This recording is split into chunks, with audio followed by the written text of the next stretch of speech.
Bonjour, je m'appelle Sophia, j'ai 41 ans. Je vais vous parler de ma conversion du New Age à Jésus. Donc j'ai un père qui était musulman et une maman catholique et ils m'ont laissé le choix. Et à l'âge de 10 ans, j'ai pu faire mon baptême et ma communion avec mes copines. Et c'était vrai que c'était un peu pour les suivre, mais j'aimais aussi beaucoup l'histoire de Jésus. J'aimais beaucoup tout ce qu'on disait sur lui. Et j'en parlais souvent à une amie et j'aimais bien en parler autour de moi. J'ai même été enfant de chœur et scout, donc un peu une voie classique. Mais par la suite, vers l'âge de 12 ans, je lâchais un peu la messe. J'avais plus trop envie d'y aller. Je lisais pas beaucoup les textes. Je priais de temps en temps le Notre Père, mais ça s'arrêtait là. Et j'étais très attirée par tout ce qui est spiritualité, astrologie, signes chinois, signes de l'horoscope. Ça me fascinait. La philosophie orientale, asiatique. J'avais des bouddhas chez moi, de l'encens, même des petites cartes des anges. Voilà, ça me fascinait. Et du coup, à 17 ans, j'ai perdu mon père et mes repères avec. Et j'avoue qu'à ce moment-là, j'avais l'impression que Dieu m'abandonnait. Je me sentais orpheline de part et d'autre, c'est-à-dire spirituellement et physiquement, ce qui était faux d'ailleurs, car Dieu était toujours là. Mais ça, pour moi, je me sentais vraiment abandonnée, j'avais pas confiance en moi. Et à la fac, une amie me propose un peu d'aller voir une astrologue parce que je savais pas trop quelle était ma voie. Et j'y suis allée et elle me disait des choses vraies sur moi, beaucoup d'orientations qui me semblaient justes. Donc j'étais un peu comme ça aiguillée par cet astrologue et je me suis dit, ben voilà, les réponses sont là.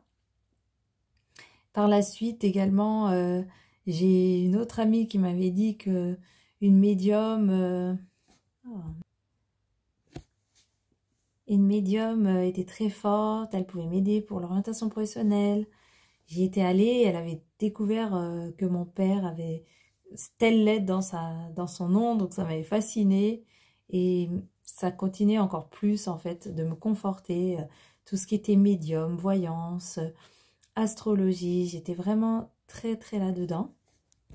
Mais en parallèle à ça, j'avais quand même de très fortes migraines. J'avais également des grosses crises d'angoisse et j'étais persuadée que c'était lié au deuil. Et en fait, c'était plutôt lié aux portes ouvertes que j'ouvrais en fait à travers les liens avec les radiesthésistes, les voyants. Donc ça m'a empiré mon cas, on va dire. Je suis une fois rentrée dans une boutique ésotérique, toujours en tant qu'étudiante. Et là, on me dit qu'une pierre va me choisir, qui va m'aider pour les migraines. Et à l'arrière de la boutique, il y avait un monsieur qui était radiesthésiste. Et il m'expliquait que les migraines étaient liées au foie, avec une planche et un pendule. Et j'étais fascinée par tout ce monde-là. Et à 23 ans, je suis partie dans le cadre de mon master au Sénégal. Et j'ai découvert tout ce qui était mystique, mais vraiment approfondi. J'avais pas du tout les armes pour partir dans le pays des marabouts. Il s'appelle comme ça. Et moi, j'y croyais pas. J'aime beaucoup, beaucoup le Sénégal. Mais il y a une partie, donc, quand même, avec beaucoup de marabouts, beaucoup de mystiques, beaucoup de sorcellerie. Et voilà, pour moi, c'était ma sorcière bien-aimée. Ça reste là, la sorcellerie. Ça n'existait pas forcément. Et donc, j'ai été, on va dire, maraboutée là-bas par un homme. Et c'est vrai que du jour au lendemain, quelqu'un que je repoussais, je suis tombée amoureuse folle de cet homme. Et c'était pas naturel. J'avais aussi des migraines encore plus fortes. J'avais des cauchemars. J'entendais des pas dans ma chambre. J'étais vraiment pas bien. Et là, mon maître de stage me dit, écoute, ce serait bien que tu ailles voir une voyante, en fait, qui va voir comment tu es. Il m'a littéralement poussée pour que je rentre chez elle, parce que j'avais pas envie à cette époque-là d'aller voir une voyante. Et elle a regardé dans les coris, donc c'est des coquillages, et elle a dit qu'effectivement je m'étais fait marabouter. Donc moi j'y croyais parce qu'en même temps elle me disait des informations justes sur ma vie. Donc je me suis dit écoute, je vais écouter ce qu'elle me dit et comment faire pour enlever le maraboutage et me protéger. Elle me disait qu'il fallait que je me protège. par des gris-gris, des choses comme ça. Donc j'étais un peu prise dans cet engrenage et je n'allais pas forcément mieux du tout. Mais il y avait un mélange donc de curiosité pour savoir des choses sur mon avenir et puis en même temps, je voulais me protéger à tout prix. Donc après, à mon retour en France, j'étais pas mieux. Je continuais à avoir ce mal-être. Et donc, je suis allée voir des guérisseurs. Ça m'a vraiment ouvert plus des portes vers ce monde-là. Je me suis dit, bah, en fait, pour vraiment être en sécurité, il faut aller voir des voyants pour savoir quel sera notre avenir, si on ne se fait pas marabouter, s'il n'y a pas des gens jaloux, etc. Et j'étais prise dans cet engrenage. Donc, ça coûte cher déjà, parce que c'est pas gratuit. Jésus a bien dit, vous avez reçu gratuitement, donné gratuitement dans Matthieu 18. Et tous ces guérisseurs, ça peut être aussi Satan qui se déguise en ange de lumière pour nous aider. Donc 2 Corinthiens 11, 14. Donc là, j'étais vraiment très très perdue. Les guides de lumière, voilà, toute la panoplie New Age y était. Donc la radiesthésie, le magnétisme, la voyance, les soins énergétiques, le pendule, les cristaux, toute la panoplie, on va dire. Mais moi, je pensais être du bon côté. Je tiens à préciser qu'en général, tous les guérisseurs et les voyants pensent aider les gens. C'est pas des gens forcément mauvais. Il y en a, mais la plupart du temps, ils veulent aider les autres à aller mieux. Sauf que c'est comment dire, c'est souvent très provisoire. Et on se sent mieux peut-être sur le moment parce qu'on a eu nos infos ou on a eu notre soin, mais à l'avenir, il y a des répercussions parce que derrière, c'est le démon qui aide. Donc, il y a un passage dans la Bible que je n'avais jamais lu. Quand je me suis réveillée, je l'ai lu ensuite. Et c'est le Deutéronome chapitre 18 qui dit qu'on ne trouve chez toi personne qui fasse passer son fils ou sa fille par le feu, personne qui exerce le métier de devin, d'astrologue, d'augure, de magicien, d'enchanteur, personne qui consulte ceux qui évoquent les esprits ou disent la bonne aventure, personne qui interroge les morts, car quiconque fait ces choses est en abomination à l'Éternel, et c'est à cause de ces abominations que l'Éternel ton Dieu va chasser ces nations devant toi.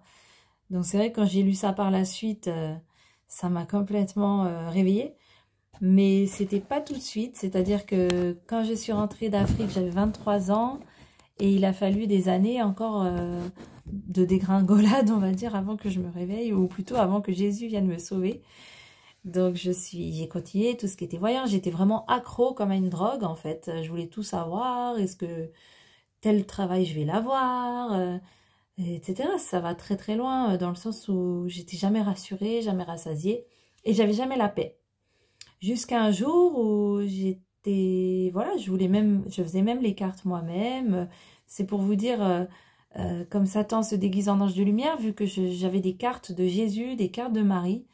Donc c'est vraiment un gros amalgame très dangereux.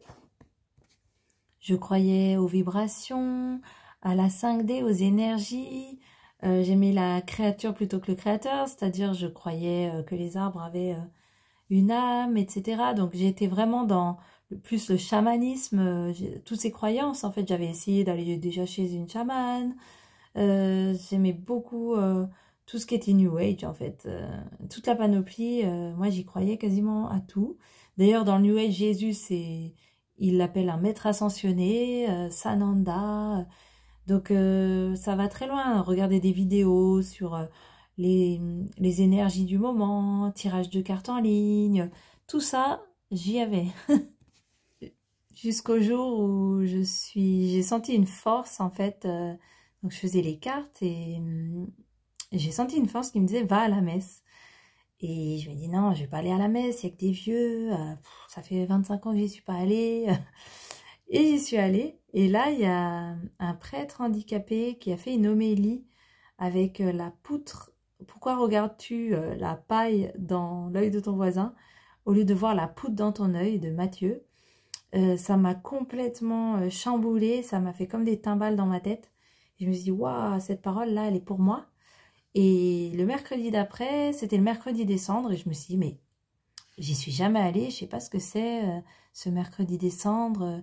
Tu es né de la poussière, tu retournes à la poussière, c'est très humble, c'est beau. Alors, j'y suis allée. Et là, j'entends dans ma tête, jette tes cartes. Mais c'était tellement fort.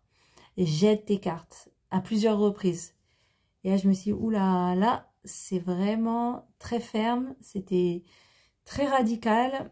Et je sentais que c'était Dieu, Jésus qui me parlait directement. Parce que Dieu est ressuscité. Jésus est ressuscité. Donc, il est vivant. Donc, c'était lui, c'était clair. Et à partir de ce moment-là, tout s'est écroulé, tout le château de cartes s'est écroulé, tout ce qui était New Age. Je suis rentrée chez moi, j'ai pris des sacs poubelles, j'ai tout jeté pour des milliers d'euros. Donc dans la Bible, il est écrit aussi qu'un certain nombre de ceux qui avaient exercé les arts magiques ayant apporté leurs livres les brûlèrent devant tout le monde et on estima la valeur à 5000 pièces d'argent, acte 19-19. Ça m'a beaucoup aidé. Et aussi de regarder des vidéos d'anciennes médiums ou d'anciennes cartomanciennes converties. Ça m'a beaucoup aidé. Et de sœurs aussi qui disaient d'aller se confesser. Parce que déjà le premier commandement, tu aimeras le Seigneur ton Dieu de tout ton cœur, de toute ton âme et de toute ta pensée. C'est le premier, le plus grand commandement. Moi, je l'avais complètement bafoué. Donc, les sœurs, notamment sœur Emmanuelle de Medjugorje, donnent des clés pour aller se confesser. J'ai couru vers le prêtre. Et là, vraiment, je me suis sentie vraiment misérable, mais en même temps aimée. Donc, je suis allée à la confession et j'ai tout dit, toutes les pratiques que j'avais faites. Et là, j'ai senti vraiment une délivrance. Le prêtre a fait une prière de délivrance. Je me suis sentie vraiment enlever un poids. Et en rentrant chez moi, j'ai vu, donc en m'allongeant sur mon lit, j'ai vu Jésus qui me prenait dans ses bras. Il était en blanc, il était très très beau, très lumineux, c'était magnifique. Et il me pardonnait et j'ai fondu en larmes comme un bébé. C'était très très fort comme expérience et j'oublierai jamais. Et je ne savais pas que j'étais aimée comme ça et je ne savais pas à quel point je lui avais fait du mal. Et ça m'a vraiment touchée parce que je me suis dit, en fait, j'ai toujours eu un père qui est au ciel et moi, je lui ai tourné le dos pendant tant d'années. Alors, j'avais perdu mon père, mais en fait, j'ai toujours eu un père au ciel. Mon papa déjà, et j'espère qu'il est au ciel, mais aussi notre père à tous en fait, Dieu, Jésus. Et il est vivant et il veut tous nous sauver. Et voilà, ça a été vraiment une grande, grande révélation. Et je transmets aujourd'hui mon message parce que c'est pas que pour moi. Je suis pas une élue du tout. C'est parce que j'ai beaucoup péché que j'ai été magnifiquement rattrapée par notre Sauveur, notre Créateur qui nous aime tous. Donc, c'est un peu le but de cette vidéo, c'est de témoigner pour toucher des cœurs, toucher des âmes, même si vous avez touché à toutes ces pratiques, il n'est jamais trop tard. Voilà, les confessions, les prêtres sont là justement pour couper les liens, parce qu'il faut savoir qu'à chaque fois qu'on touche à toutes ces pratiques occultes, on tisse des liens avec le démon. C'est lui qui se cache derrière toutes ces pratiques, même si le guérisseur a des croix ou a des symboles religieux chez lui, lui-même est manipulé en fait. Donc, n'hésitez pas à aller voir un prêtre, à demander pardon, déjà directement au bon Dieu aussi par la prière. Mais le sacrement de la confession va vraiment casser tous ces liens et vous serez libre. Et c'est vrai que depuis, je n'ai plus de migraine, je n'ai plus d'angoisse et j'ai une paix qu'il n'y avait pas dans le New Age. Et également dans le New Age, il n'y a pas le pardon. Donc ça, c'était nouveau pour moi, de pardonner aux ennemis. C'est Jésus qui nous dit ça. Alors ça, il n'y avait pas du tout dans le New Age. Au contraire, on devait toujours savoir où sont nos ennemis pour mieux s'en protéger avec des pierres ou autres. Tout ça, ça s'est écroulé en tout cas pour moi. Et voilà, c'est vrai que dans le New Age, on veut un résultat immédiat. Dans le catholicisme, quand on dit le Notre Père, c'est la volonté de Dieu qui soit faite et non la nôtre. Dans le New Age, on a une emprise, alors qu'avec Jésus, on a le libre arbitre, il nous laisse l'aimer ou pas, hein, je veux dire, mais on est libre. Et en général, c'est toujours payant, ça coûte très cher dans le New Age, alors que là, les sacrements, c'est gratuit. Donc voilà, c'était mon message pour aujourd'hui. J'espère avoir touché des cœurs. De toute façon, Jésus est le plus grand des guérisseurs, le plus grand sauveur.